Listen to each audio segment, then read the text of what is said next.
कि अगर retrograde planet गलतियां दिखाता है तो सूर्य और चंद्रमा तो कभी रेट्रो होते ही नहीं। इसका मतलब यह है कि रेट्रोग्रेड प्लैनेट कुछ और भी दिखाता है। और इंटीमेसी का पूरा पाथ क्या है?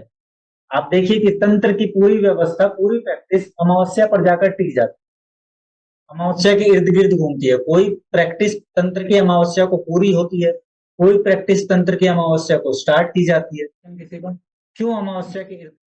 सर एक एक क्वेश्चन है सर, जैसे कि आपने कहा था मतलब मतलब पास्ट लाइफ कर्मा के हिसाब से हम लोग को जैसे सब प्लैनेट रेट्रोगेट होते हैं, सन और मून रेट्रोगेट नहीं होते, पर उनका भी आपका कर्म फल भुगतना पड़ता है। जब सर सन और मून का कुछ प्रॉब्लम होता है तो क्या सन मून क्या उस वक्त कमजोर मतलब मतलब अस्त मून हम लोगों को मिलता है क्या? मून की प्रॉब्लम से आपका तात्पर्य क्या है? सर ऐसे बोले, आपने उस दिन समझाया था ना कि सन मून से भी हम लोगों का गलती होता है, गलतियां। और जैसे जुपिटर से होता है तो जुपिटर का रेट्रोगेट हो जाता है, मैं सैटर्न ये का। मुझे कंप्लीट कर।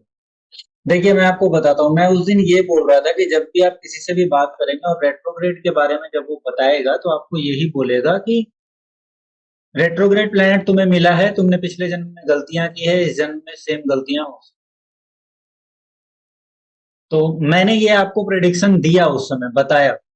लेकिन मैंने आप मेरा काम एक्चुअली देखिए, मेरा मेरा जो प्रोसेस है ना बताने का, वो प्रोसेस ये नहीं है कि आपको एक पत्थर की लकीर तो आप उसको पीटते रहे हमेशा।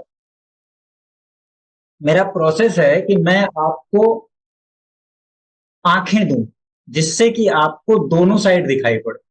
इसलिए मैंने आपको एक तरफ ये बताया कि रेट्रोग्रेड प्लैनेट गलतियां दिखाता है। फिर मैंने आपको दूसरी तरफ एक क्वेश्चन देके छोड़ दिया कि अगर रेट्रोग्रेड प्लैनेट गलतियां दिखाता है तो सूर्य और चंद्रमा तो कभी रेट्रो होते ही नहीं।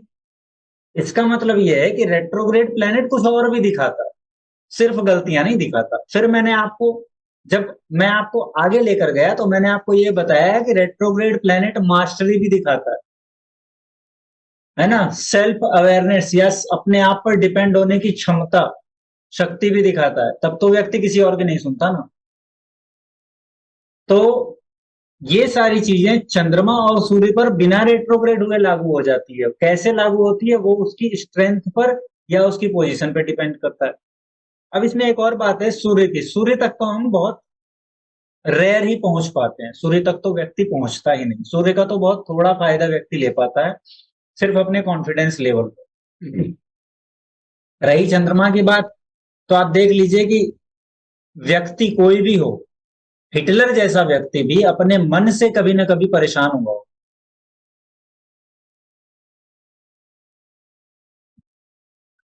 हुआ है ना। तो चंद्रमा की जब आप बात करते हैं या चंद्रमा को लेकर जब आप क्वेश्चन उठाते हैं कि वो कंबस्ट हो गया यानी कि अमावस्या में आ रहा है, पक्ष बली नहीं है, तो एक्चुअली वो आपकी स्ट्रेंथ को दिखा रहा है। अब मैं आपको एक सवाल और छोड़ देता हूं आज देकर, सोचिएगा। जब हम कहते हैं अमावस्या आ गई, अस्त हो गया, तो एक्चुअली सूर्य और चंद्रमा साथ साथ हो रहे होते हैं। तो इसका मतलब क्या है? राजा और रानी दोनों साथ हैं भाई। इसमें इसमें गड़बड़ी क्या है? क्यों हम अमावस्या को बुरी माने? अमावस्या बुरी नहीं है। अमावस्या डार्कनेस का पाथ है, क्योंकि वहां राजा और रानी दोनों मिल गए। अब रानी आपको नहीं देख रही, अब रानी राजा को देख रही।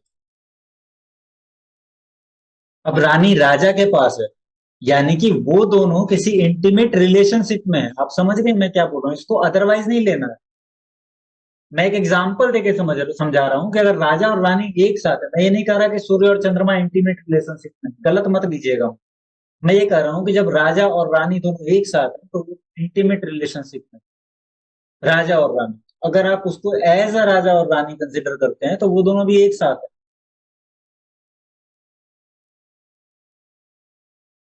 और इंटीमेसी का पूरा पाथ क्या है? आप देखिए कि तंत्र की पूरी व्यवस्था, पूरी प्रैक्टिस अमावस्या पर जाकर टिक जाती है, अमावस्या के इर्द गिर्द घूमती है। कोई प्रैक्टिस तंत्र की अमावस्या को पूरी होती है, कोई प्रैक्टिस तंत्र की अमावस्या को स्टार्ट की जाती है।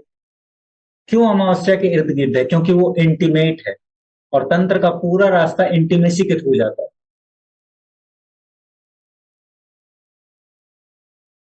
तंत्र का पूरा रास्ता डार्कनेस में क्रिएट किए गए वैक्यूम से क्रिएट किया हुआ एक्सप्लोरेशन है। और जो पूर्णिमा का रास्ता है, जो प्रकाश का रास्ता है, जिसको हम पॉजिटिविटी का रास्ता बोलते हैं, वो रास्ता लाइट से क्रिएट किए हुए एक्सप्लोरेशन से कनेक्टेड।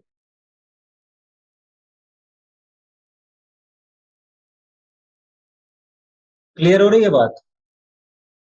तो इस असल में जो आपने क्वेश्चन पूछा ना, वो क्वेश्चन ही गलत है। एक्चुअली बात यह है कि मैं जो चीजें आपको समझाना चाहता हूँ ना, वो शब्दों में इतनी छोटी पड़ जाती है कि वो समझाई नहीं जा सकती। मैं जो बता रहा हूं ना, वो सिर्फ अनुभव किया जा सकता है कि वो क्या है। शब्द उसके लिए बहुत छोटे हैं। तो सूर्य से हुई गलतियां और चंद्रमा से हुई गलतियों के बारे में जब मैंने कहा कि इससे बहुत गलतियां होती है, तो मैं आपको एक्चुअली ये बताना चाहता हूं कि सूर्य जो कि चंद्रमा और सूर्य जो कि पिता और चंद्रमा जो कि माता को दिखाता है, एक व्यक्ति इन्हीं दोनों के साथ सबसे ज्यादा समय बिताता है, यानी कि जन्म के बाद पहली सांस से लेकर लंबे समय तक रहता है। और गलतियां भी इसी रिलेशन में ज्यादा होती, मोस्ट ऑफ द टाइम ज्यादा होती। और एक और सूत्र ध्यान में रखिएगा कि जब ये गलतियां होती है, तो आपको ये व्यक्ति कभी भी एज अ विक्टिम नहीं देखते। लेकिन इसके अलावा एक पत्नी के लिए आप गलती कीजिए, एक पति के लिए आप गलती कीजिए, एक भाई के लिए गलती कीजिए, एक चाचा के लिए गलती कीजिए, दोस्त के लिए गलती कीजिए, पड़ोसी के लिए गलती कीजिए, अपने भगवान के लिए गलती कीजिए, वो सब आपको विक्टिम की तरह देख।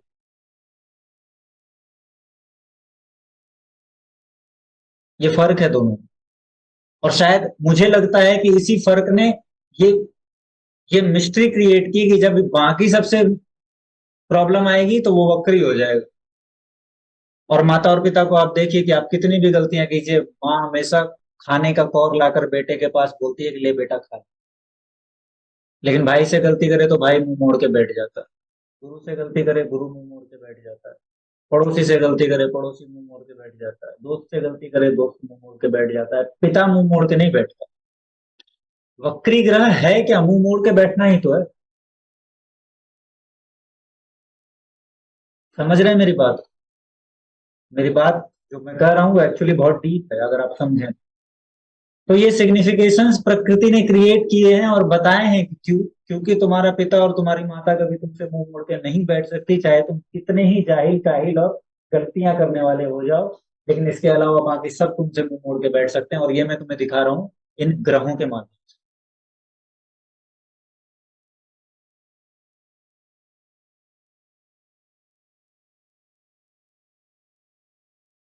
समझ आ रही है मेरी बात?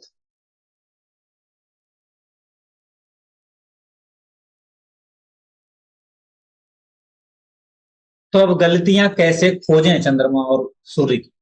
तो मैं आपसे यही कहूंगा कि चंद्रमा और सूर्य की गलतियां खोजना बहुत आवश्यक नहीं है, और बहुत आवश्यक भी है। मैं जब कहता हूं बहुत आवश्यक नहीं है, तो इसका मतलब ये नहीं कि मैं आपको कोई छूट दे रहा हूं कि आप गलतियां कर सकते। गलतियां न करना आवश्यक है। क्योंकि जब एक तरफ देखिए ना कि आप एक तरफ गलतियां न करते जाएंगे और एक तरफ चंद्रमा स्ट्रेंथफुल होता चला जाएगा। एक तरफ आप माता की सेवा करते चले जाइए, दूसरी तरफ चंद्रमा स्ट्रेंथफुल होता चला जाता है। पिता की सेवा कीजिए, वो स्ट्रेंथफुल होता चला जाता है।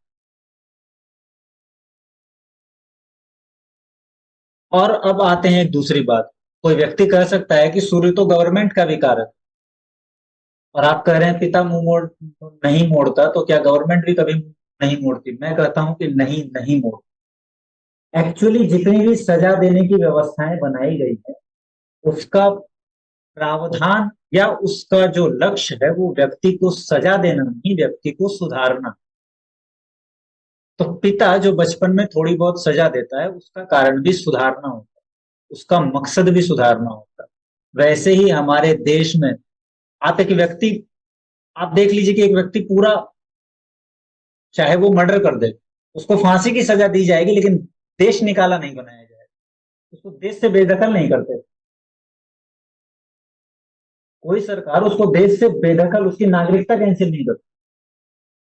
तो जब नागरिकता कैंसिल करेगी ना, तब होगा कि सरकार ने उससे मुंह मोड़ लिया, यानी कि गवर्नमेंट अब उससे मुंह मोड़ चुकी है, अब वो नागरिक ही नहीं है। तो मैक्सिमम गलती का पूरा प्रावधान क्या होता है कि अब ये नहीं मानेगा तो इसको फांसी की सजा दे दो।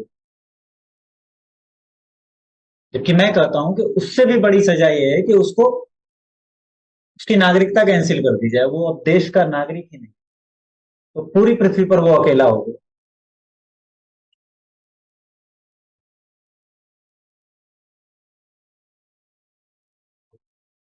तो आप समझ रहे हैं, एक पिता सूर्य और गवर्नमेंट, ये दोनों तीनों सब एक्चुअली कनेक्टेड हैं।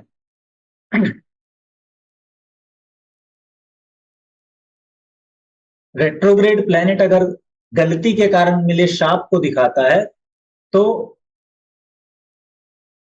भगवान से भी बड़ा दर्जा गुरु को दिया जाता है।